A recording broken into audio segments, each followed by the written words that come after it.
What is going on, everybody? This is Slick from Breaking the Clutch. I hope all of you are having a wonderful day. Today we got some awesome news. Guess what? We got a surprise balance update, and I think we all almost foresaw this coming because Jerome Mantis was a little too overpowered. We all knew that. We all hated it. We all hated seeing it every single game.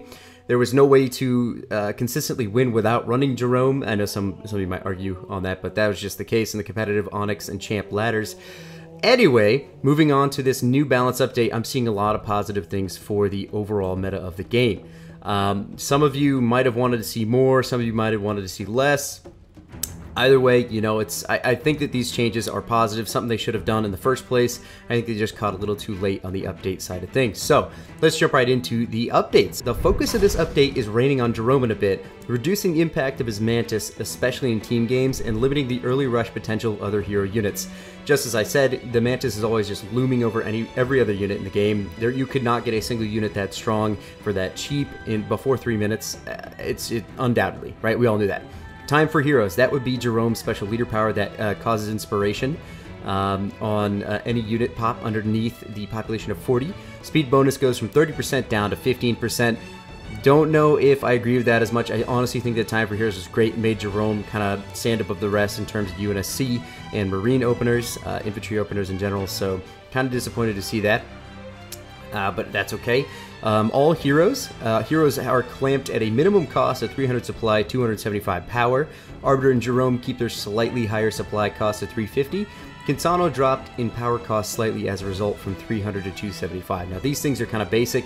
I like the most recent update that they did to the overall balance of the game, such as making all of the hero units kind of more prominent in a sense. You see them a lot more in the hero units. I think my good friend Ryan Uncut Precision, also known as a BtC moderator, has said it openly. He says that hero units are only really effective in the early game. They aren't really effective late game except for Shipmaster and maybe his Honor Guard being cloaked to walk around the map so you have vision for teleports. But of course, those heroes are only valid early game. So seeing this as 343 and C8 kind of try to make them a little more viable in the early game, that makes it much more exciting and much more plausible for use. Of course, by making them all kind of generic, I love that as well. Say generically the same cost-wise. The reason I'm excited for something like that is because it kind of makes it so you kind of pick a leader based on their hero unit. Say if you want to have a hero unit that is more effective at taking down, let's say stunning units and then using a combo. That's when you want to use Decimus Warlord and Vortex combination.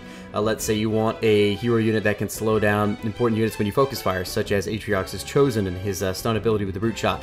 Just as an example like that. And then same thing like say with Kinsano, I'm glad that they released her power, I'm glad that they decreased her power, because definitely she was one of the most expensive units hero-wise, so why would you ever run her when she doesn't really provide anything, say, that makes her stand out, especially not for that cost. Arbiter and Jerome, now that he's getting some serious nerfs, which I'll get to in a second, I don't know if the supply cost is validated for 350.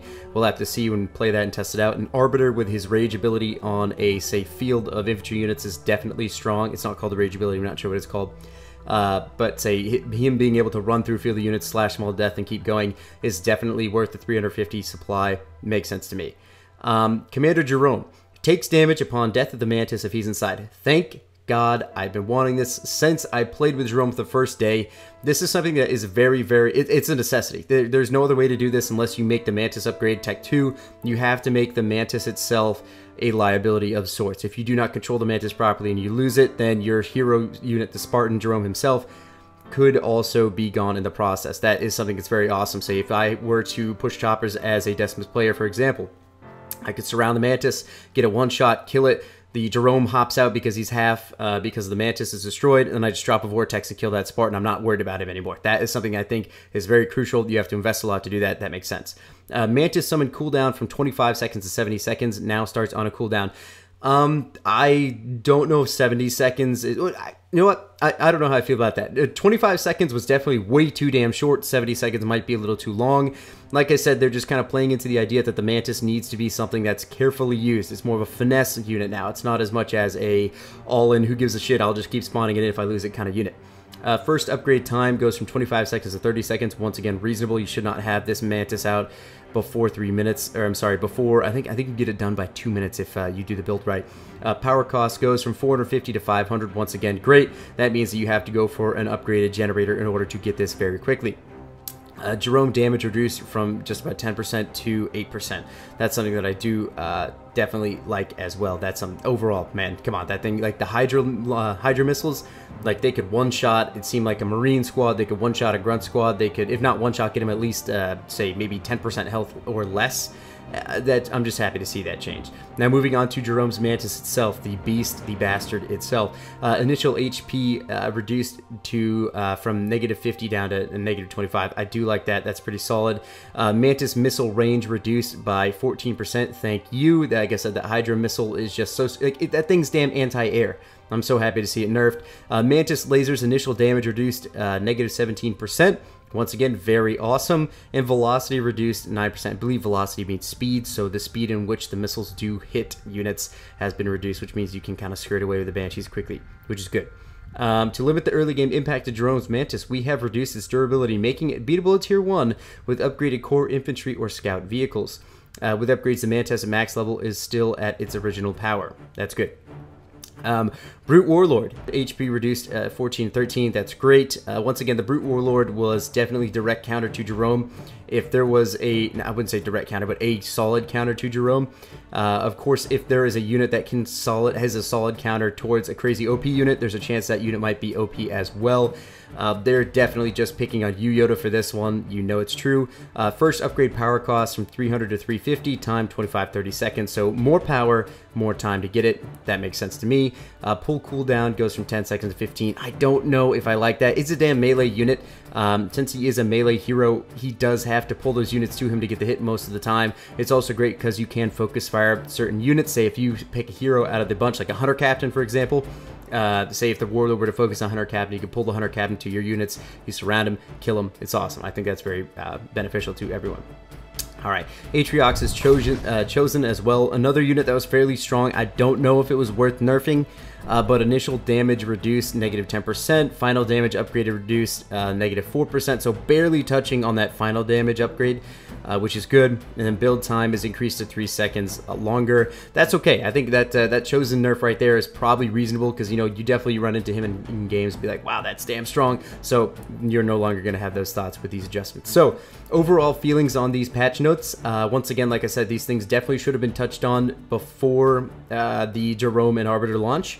However, I think there's so much struggling and a lot of things they had to do. It's okay to not see that immediately.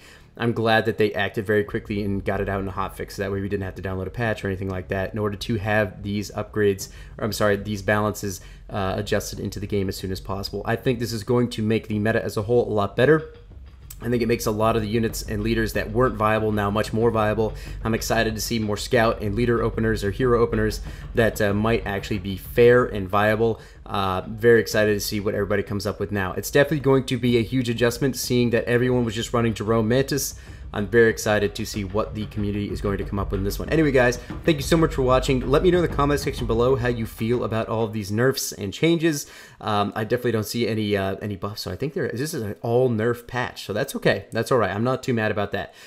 So, guys, go ahead. Let me know in the comment section below what you think about this. Is there anything else that you wanted to see nerfed? Is there anything you want to see buffed? Please let me know in the comment section below. Of course, we're always going to respond accordingly.